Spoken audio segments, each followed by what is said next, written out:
to be so pure, so protected. Coucou toi, coucou, coucou, coucou. J'espère que tu vas bien. Moi, ça va très bien. Aujourd'hui, avec l'accord de Sarah Shepard, je te lis le chapitre 18 du tome 1 de Pretty Little Liars. Mais avant, je te présente l'objet, ou plutôt le vêtement avec lequel je m'amuse, et c'est une écharpe.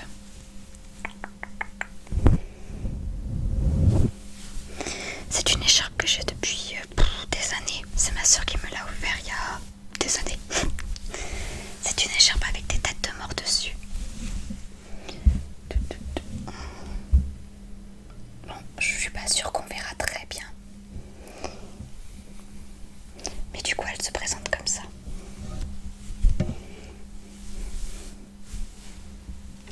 Et je l'adore. Ces temps-ci, je la mets plus trop. Mais pendant un temps, j'ai arrêté pas de la mettre.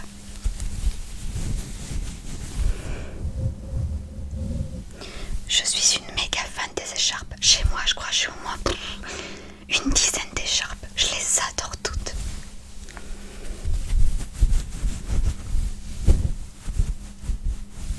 Sinon, pour en revenir à Pretty Little Liars, la dernière fois, je t'ai lu un chapitre sur Anna, où à la fin, elle a de nouveau reçu un message de A.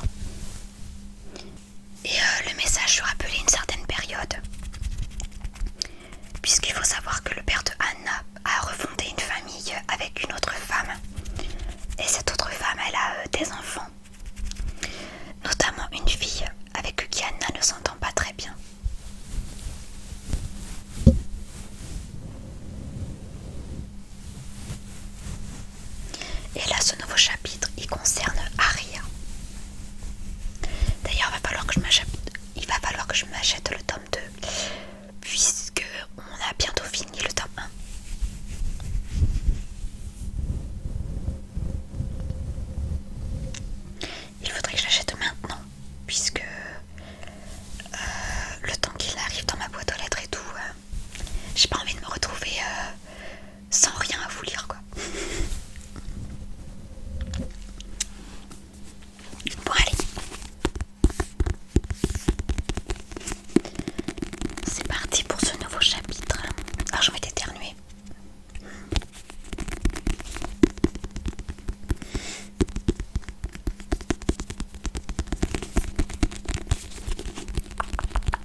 jalousie. Et si l'un des personnages se prenait pour un canard, suggéra-t-elle, il pourrait faire coin-coin de temps en temps. Si tu veux.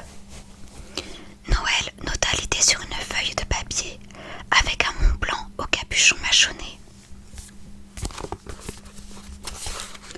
Et on pourrait peut-être filmer ça avec la caméra Canon TV de mon père et en faire un court-métrage plutôt qu'une pièce chiante. Aria réfléchit.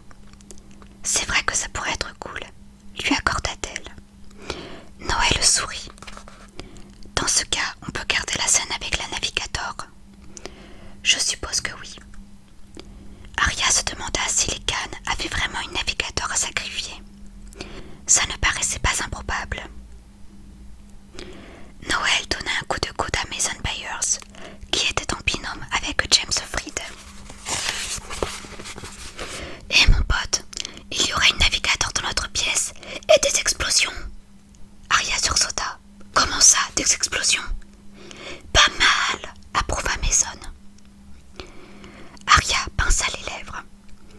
Franchement, elle n'avait pas d'énergie à perdre avec ces conneries. Elle n'avait pas beaucoup dormi. Obsédée par le message codé reçu la veille, elle avait passé la moitié de la nuit à tricoter frénétiquement un bonnet à oreillettes violet. C'était affreux de penser que quelqu'un était au courant, non seulement pour Ezra et elle, mais pour son père et Meredith. Et si le fameux A se mettait à envoyer des messages à sa mère? Et s'il l'avait déjà fait? Aria ne voulait pas qu'elle la découvre l'infidélité de son mari. Pas maintenant, et pas de cette façon. Mais surtout, elle n'arrivait pas à se défaire de l'idée que derrière ce A se cachait peut-être Allison. Trop peu de gens étaient au courant pour son père. Éventuellement quelques autres profs et Meredith, évidemment. Néanmoins, il ne connaissait pas Aria. Si Allison était l'auteur du message, ça signifiait qu'elle était en vie, ou pas.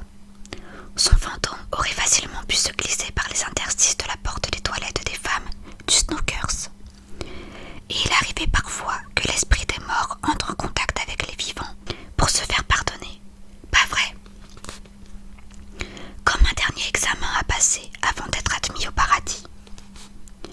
Mais si Allison avait besoin de se faire pardonner, elle aurait dû s'adresser à quelqu'un qui avait de meilleures raisons de lui en vouloir. Jenna, par exemple. Aria se couvrit les yeux de ses mains comme pour empêcher ce souvenir de ressurgir. Les psychologues prétendaient que chacun devait affronter ses démons, qu'ils aillent se faire foutre. Aria ne voulait repenser ni à l'affaire Jenna, ni à son père et Meredith. Elle soupira.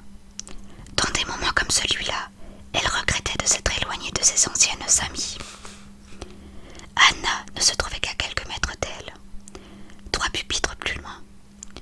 Si seulement elle avait pu lui parler, lui poser des questions sur Ali. Mais Anna avait tellement changé. Aria se demandait s'il ne serait pas plus facile de s'entretenir avec Spencer ou Emily. Coucou. Elle releva la tête. Ezra se tenait devant elle. Coucou, murmura-t-elle. À la vue des yeux bleus du jeune homme, son cœur se serra. Ezra se tendina, mal à l'aise.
fois jusqu'à celui du jeune homme. Elle voulut faire passer ça pour un incident, mais Ezra ne réagit pas. Elle eut l'impression de sentir de l'électricité circuler entre leurs deux auriculaires. Monsieur Fitz, au fond de la classe, Devon Erlis agitait la main. « J'ai une question à vous poser. »« J'arrive, » dit Ezra en se redressant. Arya porta à sa bouche le doigt qui avait été en contact avec celui du jeune homme.